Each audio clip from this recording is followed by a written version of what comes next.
Hi and welcome to another story, and today we have part 4 of Head Kid by David Baddiel, continuing from chapter 20, Naughty Bin. Despite not being very interested in the Tudors, Deanna Baxter was enjoying this particular double-period history lesson.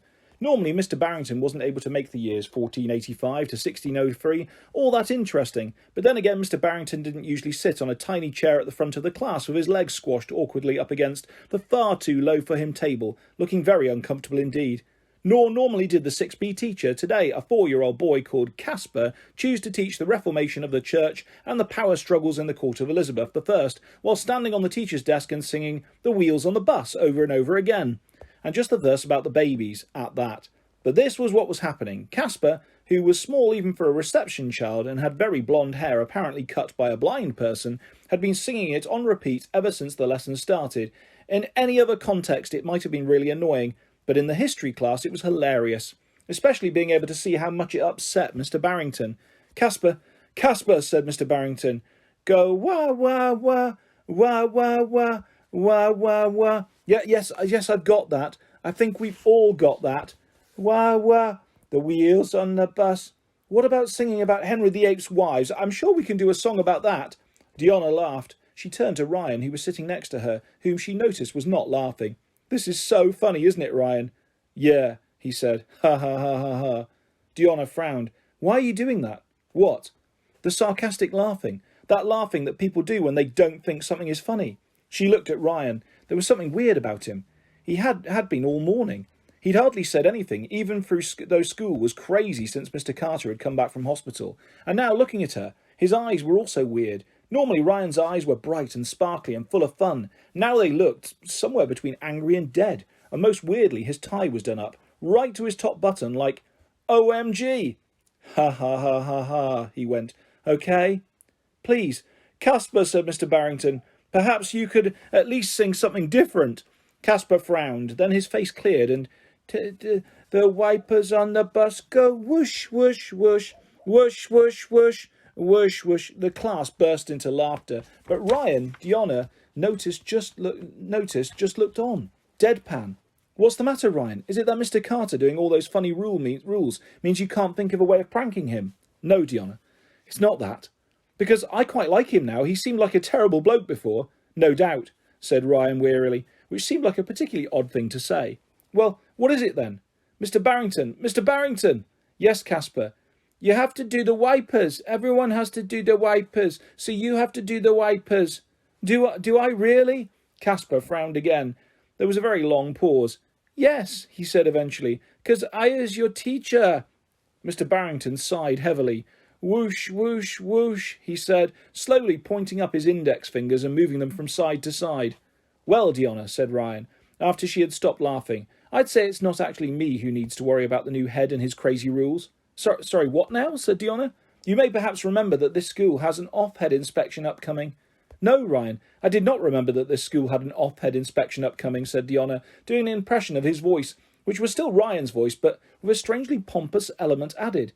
Well, you should, because if, as a result of Mr. Carter's, Ryan's face grimaced as if he didn't quite know how to put his next words, odd change of heart, the school gets rated inadequate again, there is a strong chance it will shut down. Oh, said Deanna, who hadn't thought of that at all. Ryan nodded. I see you're starting to understand, because then you will have to go back to Oakcroft, won't you? He said the last words very loudly. It reminded Deanna, in fact, of the way Mr. Carter would suddenly shout words out of nowhere, and how that could be quite frightening. It was quite frightening for everyone. Even Caspar stopped singing and looked as if he might cry. With his face still looking like that, he said, You is a naughty boy, you must have fun. Pardon, said Ryan. A bun. Caspar thought for some time. Ishment, he said. You must have bun. Ishment? Naughty step. Right, thanks, said Ryan, getting up. Where would that be? I'm not sure where this naughty step is. Is it in 6B? This confused Caspar, as there definitely was one in reception. He looked around, then his face cleared. Over there, said Caspar, pointing. Ryan followed where his finger was pointing. You want me to sit in the bin? Naughty bin, naughty bin, naughty bin. Something inside Ryan, and when I say something inside Ryan, I mean Mr. Carter, sighed. because Mr. Carter had always been a stickler for the rules, whatever those rules were, and Caspar was at that moment the teacher, and had told him to go and sit in the bin. So he did, as his classmates began to clap, laugh and chant, "Naughty bin!" Along with Caspar, Mr. Carter, in Ryan's body, walked over to the bin and plonked himself down on top of some screwed-up coloured paper and half a crayon, to a huge roar from the class. At least he thought to himself, my bottom is a bit smaller than it was, otherwise I'd have never got in. Actually, not all his classmates were clapping and laughing and roaring. Deanna Baxter was staring, still frightened, at the floor. Chapter 21. Meowing like a cat. This is brilliant, thought Mr. Carter, Ryan inside just checking. He thought it again, and again as he strode through the corridors of Bracket Wood, watching, indeed dodging as child after child spun around and round like a top, bumping into other spinning children, while others shouted and screamed whatever came to their minds. Paw, poo, bum, willy, obviously, but some cleverer things as well. He distinctly heard someone shout ratatouille, and someone else, nicky nacky noodles. I say cleverer, not much cleverer. Loads of them were wearing funny outfits, some dressed as clowns, some as monkeys, some even as characters from David Walliams' books. Maurice Fawcett had gone for the funny cat option, with a hilarious photo from the internet stuck to it of a cat eating a banana, and Mr. Carter was kind enough to turn it round the right way as he passed. He went round a corner. More crazed children ran past, bumping into him and each other, and shouting. It made him laugh. Most of them disappeared at that point into classrooms, except for one, who bumped into him, who wasn't in fact a kid. It was Miss Gerard. "Oh, sorry, Miss Gerard," said Mr. Carter. "Thanks, sir. OK, headmaster," said Miss Gerard. Well, she didn't say it. It was more of a slur, really. Her teeth were very black today, Mr. Carter noticed. He also noticed that she didn't back away. In fact, if anything, she was still bumping into him long after she didn't have to bump into him any more. Her face was way too close to his. "Have to say, Head, what's your first name again?" Mr. Carter realised he didn't actually know this, so he guessed, thinking of the first name that came to his head. "Gerard," he said. "Yes, that's me," said Miss Gerard. "But what's your name?" "No," said Mr. Carter, thinking that maybe this wasn't a very good idea, but feeling that it was too late to change it now. "My first name is Gerard." "Oh," said Miss Gerard, "that's amazing."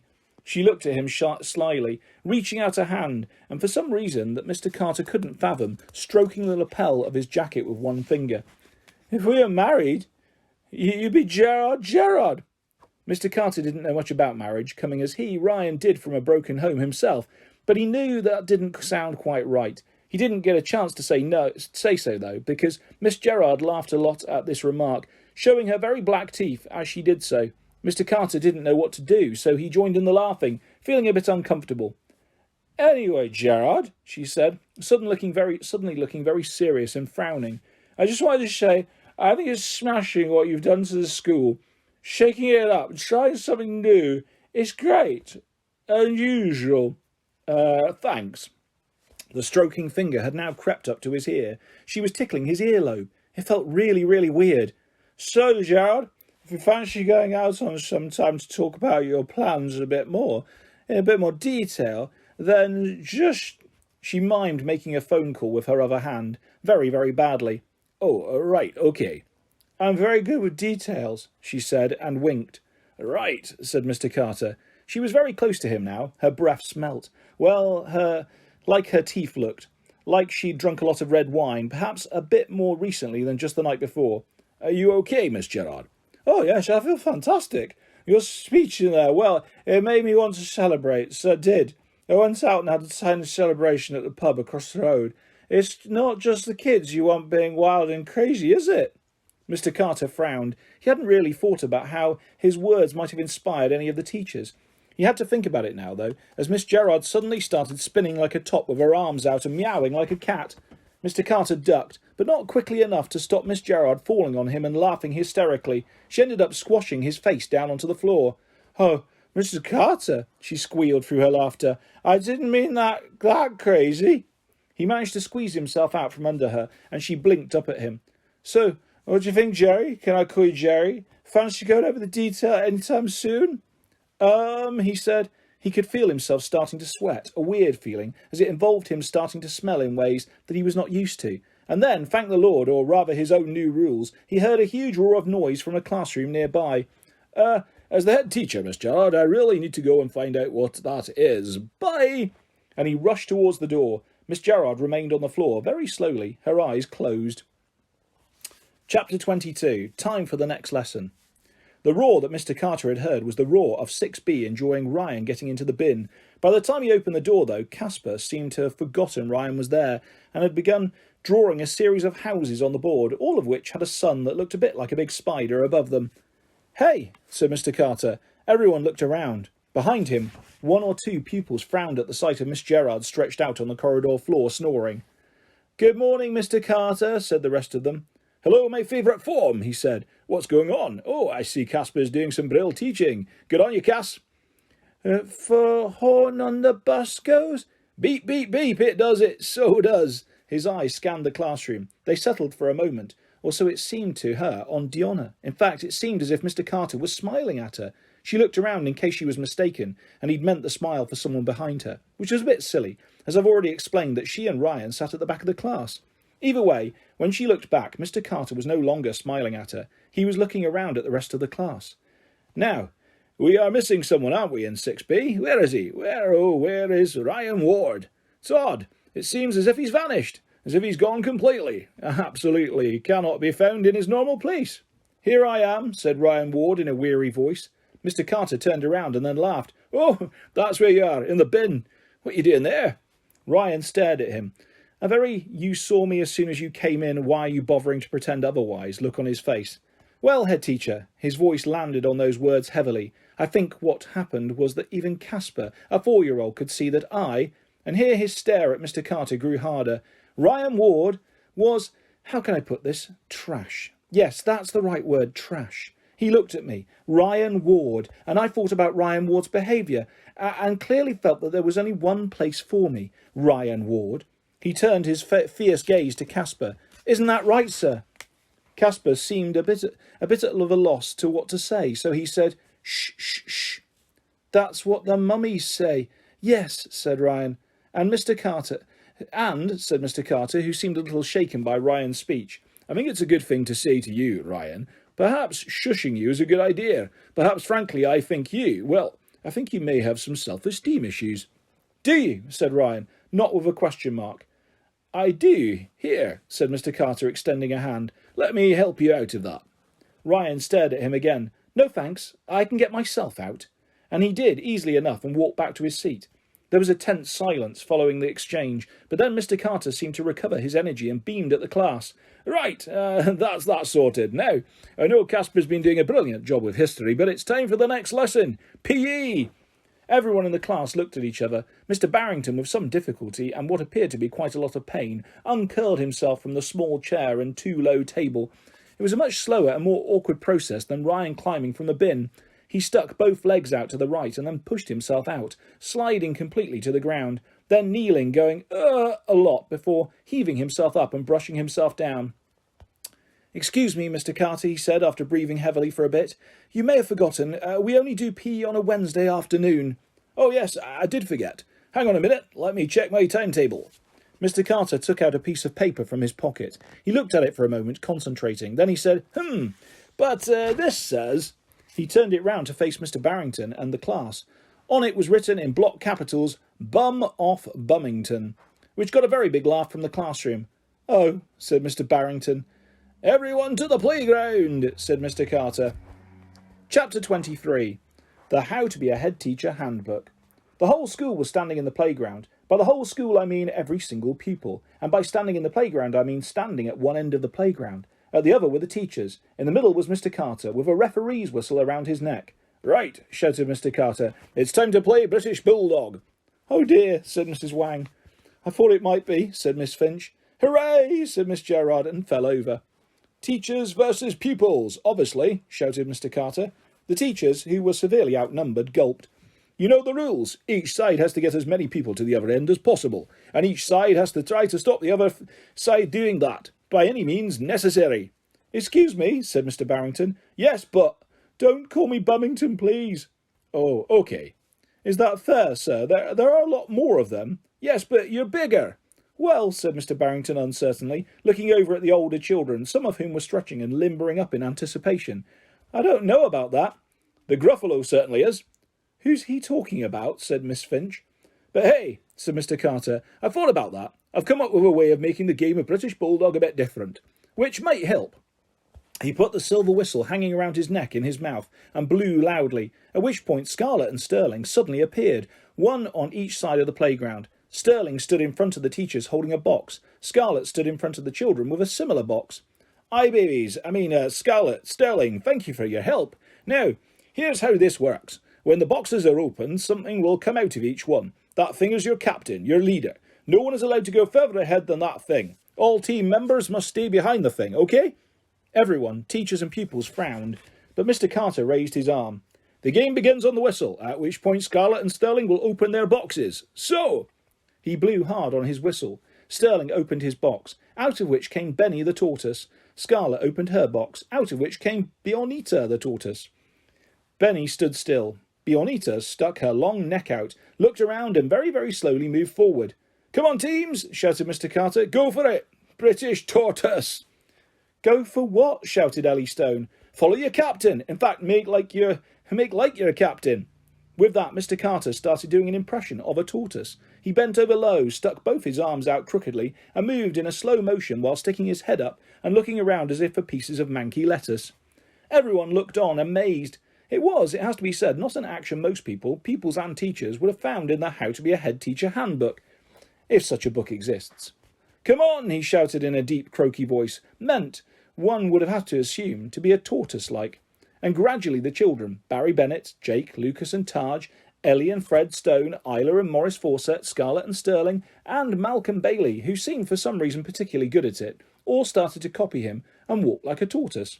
"Come on, teachers! Hey!" said Mr. Carter, now on all fours. "Tortoise towards the other side, or you'll lose."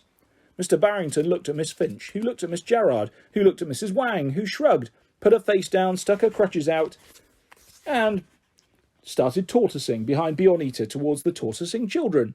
It worked well, actually, because tortoises move a little bit like they're on crutches all the time. Chapter 24. My Name Isn't Doreen. An hour later, it was time for lunch. Nobody had really won British Tortoise. Benny had wandered off the playground towards the patchy grass side area in search of patchy grass, basically, which meant that the kids' team had to follow him there. Then Bionita had been frightened by all the noise and just retreated into her shell, which meant the teachers had to curl up into little balls with their hands over their heads at the other end of the playground. But it had been funny, and everyone, even maybe Mr. Barrington, had kind of enjoyed it. In the lunch hall, the dinner ladies were lined up with their silver trays and big spoons as usual. The children were all waiting to get their food as usual. Unusually, though, Mr. Carter was standing in front of the dinner ladies, dressed as a chef, a proper posh old-style French one with a tall white hat and an apron and an enormous spoon. "Okay, good work out there on the playground." "Who won, Mr. Carter?" shouted Alfie Moore. "The kids or the teachers?" I'd say the tortoises, but now I know you will have built up an appetite, so I want you to enjoy your lunch, and in particular some small changes I've made to your lunch options." This led to a buzz of chatter around the hall. "Morris, what day is it?" Mr. Carter continued. Fair enough. Barry, Monday. Correct. And what's on the menu on Monday?" "Stew and mash." A groan mixed with an went round the hall. "Not entirely correct, or at least I would say that on the menu on Monday is not stew and mash, but poo and mash." A very big laugh went around the hall, particularly years 1, 2 and 3, for whom anything to do with poo and wee made them go mad with laughter. "So," Mr. Carter turned to one of the dinner ladies, a very stout one, with a brick of grey hair covered in a plastic net. "If you don't mind, Doreen." My name isn't Doreen, it's Lisa." "Right, sorry. You just gave me a name that sounds like a dinner lady." "I did, you're absolutely right. So, Lisa, could you uncover today's main course?" Lisa nodded to herself and then, with a tiny bit of a flourish, placed her hand on the top of her stainless steel cover and lifted it to reveal stew. A groan of disappointment went around the room. "Ah, but what kind of stew is it, Lisa?" Mr. Carter held up the tray. "Let me give you a clue. What's the best thing about cake? Particularly when you or your mum or dad, no sexism here please, are making a cake. Anyone? Sam Green, you've eaten a few cakes." The mix." Mr. Carter put his index finger on his nose and pointed at Sam with his other index finger, which meant that Sam had got it right. He then twirled that finger round and flicked it through the food in the tray, which was, as it turned out, cake mix stew. All the children in the hall cheered. Mr. Carter lifted his finger coated with cake mix stew high in the air, threw his head back and opened his mouth wide, and then dived his finger into his mouth. He said, slurping it out again. Delish! And to go with it. Lisa lifted the top of the other stainless steel container in front of her. Mash! What kind of mash, though? Lisa lifted her ice cream scoop. Ice cream mash, which is basically just ice cream in the potato tray. I always hoped those ice cream scoops would one day be used for a real thing, said Mr. Carter. He turned to another din lady standing further down the serving table. And for dessert, Doreen. My name isn't Doreen either. It's La Shaniqua. Sorry, La Shaniqua. Well, it's quite hard to think of a dessert that can really follow cake mix stew and ice cream mash. You'd think so, wouldn't you? But you've insisted, so it's just... She removed the top of her container, and with slightly less of a flourish than Lisa, sweets. Loads of sweets, every sweet you can think of. Including sour sweets, queried Barry Bennett. Oh, yes, Barry, said Mr. Carter, including Haribo Tang-Fastics. And it was, indeed, a huge tray of sweets, all still in their wrappers, Twixes and Mars bars and Boosts and Aeros and Airwaves and Chomps and Buttons and Juicy Fruits and, yes, Haribo Tang-Fastics and Topics and Flakes and Drumsticks and Starbursts and Toffee Crisps and Curly Whirlies and Double-Deckers and Smarties and Bounties, even though no one likes them. That was it. There was the hugest cheer so far from the dining hall, and all the Bracketwood pupils charged towards their lunch in a way that no teacher had ever seen before. There was a scramble for the sweets, with lots of children falling over each other as they went for dessert first. It became a massive free-for-all, with no one even waiting for the dinner ladies, to serve anything. Every pair of hands was just grabbing at what they could. Stop! Shouted a voice very loudly. And the voice was so commanding, so grown-up sounding, even though it clearly belonged to a child, that amazingly everyone did. And that is where we will leave part 4 of Head Kid by David Baddiel. I'll be back soon with the next part of this fantastic story, and lots more stories and videos coming your way very soon. If you'd like to subscribe or hit a like, that's always appreciated. Thanks for listening, guys. Take care. Bye-bye.